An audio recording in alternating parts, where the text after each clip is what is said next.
నమస్తే, welcome to PRC news. Rajanna Sircilla జిల్లా ఎల్లారెడ్డిపేట మండలం రాజన్నపేట గ్రామంలో సర్పంచ్ ముక్కా శంకర్, ఉప సర్పంచ్ కల్లూరి వెంకటరమణారెడ్డి వార్డు సభ్యులను సన్మానించి కాంగ్రెస్ పార్టీ సభ్యులు ఇందులో పాల్గొన్నారు.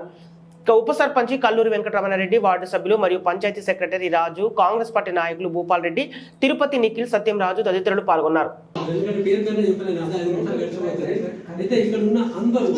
సర్పంచ్, ఉప సర్పంచ్, సెక్రటరీ సార్, ఇక్కడ ఉన్న మీరందరూ కూడా ప్రజలకు సేవ చేస్తున్నటువంటి వాళ్ళే.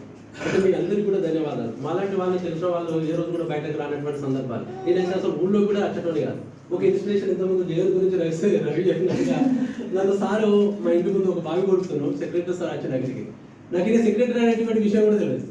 నేను అడుగుతున్నాను, సార్ మీరు ఎవరని అడుగుతున్నాను అంటే నేను సెక్రటరీని ఇట్లా అన్నాడు. సారీ సార్, నాకు తెలియదు సెక్రటరీ, నేను ఎప్పుడు ఊళ్ళోకి రానంటే మీరు సార్ మీరు తెలిసినటువంటి వాళ్ళే, చదువుకున్న వాళ్ళే, మీరు ఇళ్లలో ఉంటే ఊరు అభివృద్ధి ఏ విధంగా ఉంటుంది, కనీసం మీ వంతుగా వచ్చి చూసిపోయి అన్నటువంటి తీరాలు ఉండాలి సార్ అని.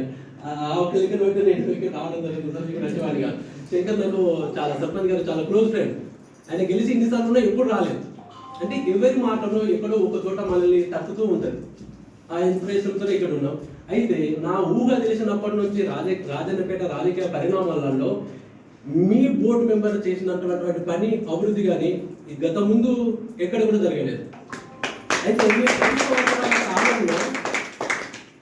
2.5 సంవత్సరాలు లాక్డౌన్గా పోయింది. 2020, 2021, 2022 సగం వరకు పడి. అంటే 2.5 సంవత్సరాల కాలంలో నాకు పగలు రాత్రి మన అభివృద్ధి ఏ విధంగా అనిపిస్తుంది అంటే, నా పని నిమిత్తం నేను వారానికి ఒక 3 times కరీంనగర్ పోతూ ఉంటా వస్తాను. కొన్నిసార్లు బైక్ కావచ్చు, ఏదైనా వెహికల్, బస్సులు కానీ.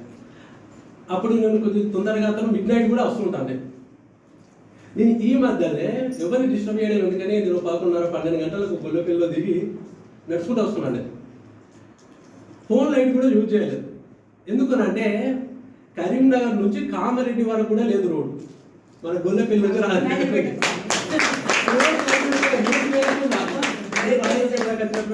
నేను అనుకుంటున్నానని గత కాలంలో ఎప్పుడు లేని విధంగా ఈ విధమైన అభివృద్ధి జరిగిందని నేను కొన్ని ఊహించుకుంటూ ఉన్నాను.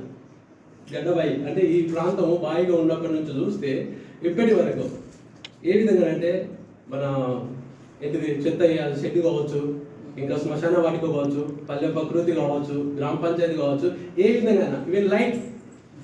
నేను మీకు చెప్పకుండా అంటే విలేజ్ గురించి అప్పుడప్పుడు డ్రీమ్స్ ఉంటాయి. నా డ్రీమ్ అది. మన ప్లాన్ లైట్ ఉండేది కదా, ఐవాస్ లైట్. అవి నేను 96లో ఒక డ్రీమ్ విలేజ్ గురించి.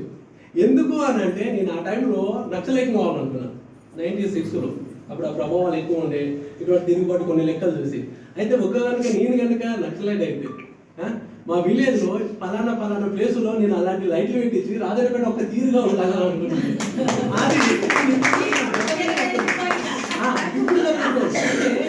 ఒక పాట అంచువేయబడ్డాను కనుకనే నేను తీవ్రవాదిగా కావాలనేటువంటి ఆలోచనలు వచ్చినాయి. ఇప్పుడు నేను ఏది కాలేదు అంటే రాజన్నపేట అణచివేయబడ్డ తీరు నుంచి ఎంత అభివృద్ధికి పోయింది.